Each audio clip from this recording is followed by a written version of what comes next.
ದಾವಣಗೆರೆ ದಕ್ಷಿಣ ವಿಧಾನಸಭಾ ಕ್ಷೇತ್ರಕ್ಕೆ ಕೆಲವೇ ದಿನಗಳಲ್ಲಿ ಉಪಚುನಾವಣೆ ಘೋಷಣೆಯಾಗುವಂಥ ಸಾಧ್ಯತೆಗಳಿವೆ. ಬಾಗಲಕೋಟೆ ವಿಧಾನಸಭಾ ಕ್ಷೇತ್ರದಲ್ಲೂ ಉಪಚುನಾವಣೆ ಇನ್ನೇನು ಒಂದೆರಡು ದಿನಗಳಲ್ಲಿ ಘೋಷಣೆಯಾಗುವಂಥ ಸಾಧ್ಯತೆ ಇದೆ. ದಾವಣಗೆರೆ ದಕ್ಷಿಣ ವಿಧಾನಸಭಾ ಕ್ಷೇತ್ರದಲ್ಲಿ ಈ ಹಿಂದೆ ಶಾಸಕರಾಗಿ ಮಾಜಿ ಸಚಿವರಾಗಿದ್ದಂಥ ಹಿರಿಯರು ಮತ್ತು ದನಿಗಳು ಅಂತ ಕರೆಯಲ್ಪಟ್ಟಂತಹ ಶಾಮನೂರು ಶಿವಶಂಕರಪ್ಪನವರು ನಿಧನವಾದ ಹಿನ್ನೆಲೆಯಲ್ಲಿ ಆ ಕ್ಷೇತ್ರ ಈಗ ತೆರವಾಗಿದೆ. ಸಹಜವಾಗಿ ಈ ಹಿಂದೆ 6 ಬಾರಿ ದಾವಣಗೆರೆ ದಕ್ಷಿಣ ವಿಧಾನಸಭಾ ಕ್ಷೇತ್ರವನ್ನು ಪ್ರತಿನಿಧಿಸಿದ್ದು, ಶಾಸಕರಾಗಿ ಸಚಿವರಾಗಿಯೂ ಕೆಲಸ ಮಾಡಿದಂಥ ಶಾಮನೂರು ಶಿವಶಂಕರಪ್ಪನವರ ಗೆಲುವಿನಲ್ಲಿ ಅಲ್ಪಸಂಖ್ಯಾತ ಸಮುದಾಯದ ದೊಡ್ಡ ಪಾತ್ರ ಇದೆ. ದಾವಣಗೆರೆ ದಕ್ಷಿಣ ವಿಧಾನಸಭಾ ಕ್ಷೇತ್ರದಲ್ಲಿ ಸುಮಾರು 80ರಿಂದ 75 ಸಾವಿರದಷ್ಟು ಅಲ್ಪಸಂಖ್ಯಾತ ಮತದಾರರಿದ್ದಾರೆ. ಅದರಲ್ಲೂ ಮುಸ್ಲಿಮರು ನಿರ್ಣಾಯಕ ಅಂದರೆ 90 ಸಾವಿರದಷ್ಟು ಮತದಾರರು ಅಲ್ಪಸಂಖ್ಯಾತರಿದ್ದಾರೆ ಮತ್ತು ಚುನಾವಣೆಯಲ್ಲಿ ನಿರ್ಣಾಯಕ ಪಾತ್ರವನ್ನು ವಹಿಸುವಂಥದ್ದು.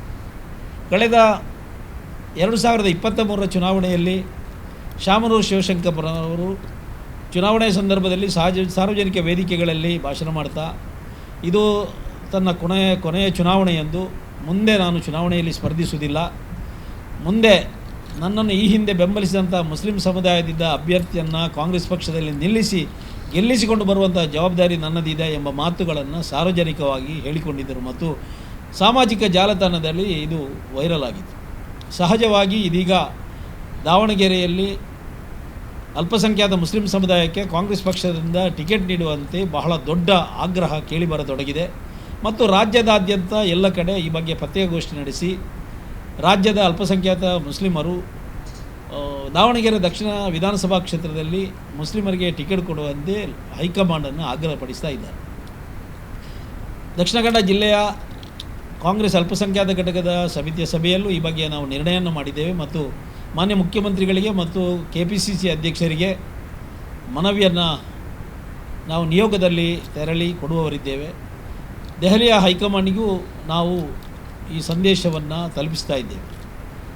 ದಾವಣಗೆರೆಯ ಜಿಲ್ಲೆಯಲ್ಲಿ ಸುಮಾರು 10 ವರ್ಷ ಜಿಲ್ಲಾ ಕಾಂಗ್ರೆಸ್ನ ಅಧ್ಯಕ್ಷರಾಗಿ ಕಾರ್ಯನಿರ್ವಹಿಸಿರುವಂತಹ ಮತ್ತು 3 ಅವಧಿಯಲ್ಲಿ ವಿಧಾನ ಪರಿಷತ್ತಿನ ಶಾಸಕರಾಗಿ ಕೆಲಸ ಮಾಡಿರುವಂತಹ ಮತ್ತು ಶಾಮನೂರು ಶಿವಶಂಕರಪ್ಪನವರ ಎಲ್ಲ ಚುನಾವಣೆಗಳಲ್ಲಿ ಮುಂಚೂಣಿಯಲ್ಲಿ ನಿಂತು ಕೆಲಸ ಮಾಡಿರುವಂತಹ ಅಬ್ದುಲ್ ಜಬ್ಬಾರ್ ಅವರು ಈ ಬಾರಿ ಟಿಕೆಟನ್ನು ಬಯಸ್ತಾ ಇದ್ದಾರೆ. ಅವರು ಕರ್ನಾಟಕ ರಾಜ್ಯ ಅಲ್ಪಸಂಖ್ಯಾತ ಘಟಕದ ಕಾಂಗ್ರೆಸ್ನ ಅಧ್ಯಕ್ಷರಾಗಿಯೂ ಬಹಳ ಕ್ರಿಯಾಶೀಲವಾಗಿ ಕೆಲಸ ಮಾಡ್ತಾ ಇದ್ದಾರೆ. ಕಳೆದ ವಿಧಾನಸಭಾ ಚುನಾವಣೆಯಲ್ಲಿ ಕಾಲಿಗೆ ಚಕ್ರ ಕಟ್ಟಿಕೊಂಡಂತೆ ಸುಮಾರು 80 ಕ್ಷೇತ್ರಗಳಲ್ಲಿ ಕಾಂಗ್ರೆಸ್ ಅಭ್ಯರ್ಥಿಗಳು ಗೆಲ್ಲಿಕೆ ಮತ್ತು ಅಲ್ಪಸಂಖ್ಯಾತರು ಕಾಂಗ್ರೆಸ್ ಪಕ್ಷಕ್ಕೆ ಅಲ್ಪಸಂಖ್ಯಾತರನ್ನು ಒಟ್ಟುಗೂಡಿಸಲಿಕ್ಕೆ ಪ್ರಾಮಾಣಿಕವಾಗಿ ಕೆಲಸ ಮಾಡಿದರು. ಹಿರಿಯ ನಾಯಕರಾದಂಥ ಶಾಮನೂರು ಶಿವಶಂಕರಪ್ಪನವರು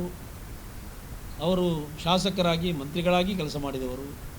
ಅವರ ಪುತ್ರ SS ಮಲ್ಲಿಕಾರ್ಜುನವರು ಪ್ರಸ್ತುತ ಕರ್ನಾಟಕ ಸರ್ಕಾರದಲ್ಲಿ ಮಂತ್ರಿಗಳಾಗಿ ಕೆಲಸ ಮಾಡ್ತಾ ಇದ್ದಾರೆ. ಮಲ್ಲಿಕಾರ್ಜುನವರ ಪತ್ನಿ ಪ್ರಭಾ ಮಲ್ಲಿಕಾರ್ಜುನ ಶಾಮನೂರು ಶಿವಶಂಕರಪ್ಪನವರ ಸೊಸೆ, ಅವರು ದಾವಣಗೆರೆ ಲೋಕಸಭಾ ಕ್ಷೇತ್ರದ ಸಂಸದರಾಗಿಯೂ ಕೆಲಸ ಮಾಡ್ತಾ ಇದ್ದಾರೆ. ಇವರೆಲ್ಲರ ವಿಜಯದ ಹಿಂದೆ ಅಲ್ಪಸಂಖ್ಯಾತ ಮುಸ್ಲಿಂ ಸಮುದಾಯದ ಬಹಳ ದೊಡ್ಡ ಕೊಡುಗೆ ಇದೆ.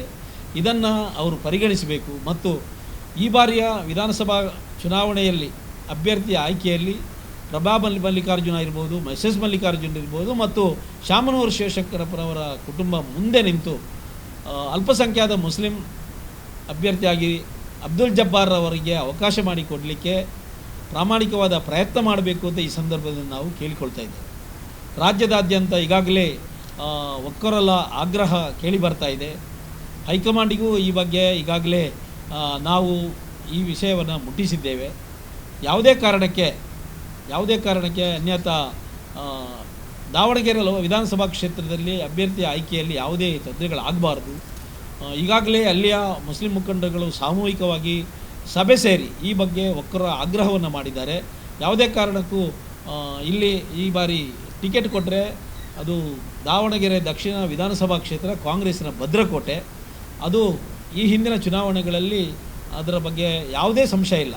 ಕಳೆದ 6 ಬಾರಿ ಇವರು ಶಾಮನೂರು ಶಿವಶಂಕರಪ್ಪನವರ ಗೆಲುವಾಗಿದೆ. ಕ್ಷೇತ್ರ ಪುನರ್ವಿಂಗಡಣೆ ನಂತರ ದಾವಣಗೆರೆ ದಕ್ಷಿಣದಲ್ಲಿ 4 ಬಾರಿ ಸತತವಾಗಿ ಶಾಮನೂರು ಶಿವಶಂಕರಪ್ಪನವರು ಗೆದ್ದಿದ್ದಾರೆ. ಮತ್ತು ಕಳೆದ ಚುನಾವಣೆಯಲ್ಲಿ ಇದು ನನ್ನ ಕೊನೆಯ ಚುನಾವಣೆ ಅಂತ ಅವರೇ ಘೋಷಣೆ ಮಾಡಿಕೊಂಡಿದ್ದಾರೆ. ಮತ್ತು ನಾನೇ ಮುಂದೆ ನಿಂತು ಮುಸ್ಲಿಂ ಅಭ್ಯರ್ಥಿಯನ್ನು ಗೆಲ್ಲಿಸಿಕೊಂಡು ಬರ್ತೇನೆ, ನಾವೆಲ್ಲ ಸೇರಿ ಗೆಲ್ಲಿಸ್ತೇವೆ ಎಂಬ ಮಾತನ್ನು ಕೊಟ್ಟಿದ್ದಾರೆ. ಈ ಮಾತಿಗೆ ಯಾವತ್ತೂ ಚ್ಯುತಿ ಬರಬಾರದು. ಮತ್ತು ಕೊಟ್ಟ ಮಾತಿನಂತೆ ದಾವಣಗೆರೆ ದಕ್ಷಿಣ ವಿಧಾನಸಭಾ ಕ್ಷೇತ್ರದಿಂದ ಕಾಂಗ್ರೆಸ್ ಪಕ್ಷದ ಅಭ್ಯರ್ಥಿಯನ್ನಾಗಿ ಅಬ್ದುಲ್ ಜಬ್ಬಾರ್ ಅವರಿಗೆ ಅವಕಾಶ ಮಾಡಿಕೊಟ್ಟು ಕಾಂಗ್ರೆಸ್ ಪಕ್ಷ ಖಂಡಿತ ಕೊಡ್ತದೆ ಎಂಬ ನಂಬಿಕೆ ಇದೆ. ಮತ್ತು ಶಾಮನೂರು ಶಿವಶಂಕರಪ್ಪರ ಕುಟುಂಬ ಇದನ್ನು ಮುಂದೆ ನಿಂತು ಅವರನ್ನು ಗೆಲ್ಲಿಸಿಕೊಡಲಿ ಪ್ರಮುಖ ಪಾತ್ರ ವಹಿಸಬೇಕು ಅಂತ ನಾವು ಈ ಸಂದರ್ಭದಲ್ಲಿ ಕೇಳಿಕೊಳ್ತಾ ಇದ್ದೇವೆ. ಮತ್ತು ನಮ್ಮ ಆಗ್ರಹವನ್ನು ಮುಖ್ಯಮಂತ್ರಿಗಳಿಗೆ, KPCC ಅಧ್ಯಕ್ಷರಿಗೆ ಮತ್ತು ಹೈಕಮಾಂಡ್ಗೆ ನಾವು ತಲುಪಿಸ್ತೇವೆ. ಮತ್ತು ಯಾವುದೇ ಕಾರಣಕ್ಕೆ ಪಕ್ಷದ ಇದಕ್ಕೆ ಧಕ್ಕೆ ಆಗದಂತೆ ಈಗ ನೋಡಿಕೊಳ್ಳುವಂಥ ದೊಡ್ಡ ಜವಾಬ್ದಾರಿ ನಮ್ಮ ಸಮುದಾಯಕ್ಕೆ ಇದೆ ಎಂಬುದನ್ನು ಈ ಸಂದರ್ಭದಲ್ಲಿ ನಾನು ಹೇಳಿಕೊಳ್ತಾ ಇದ್ದೇನೆ. ನಮಸ್ಕಾರ.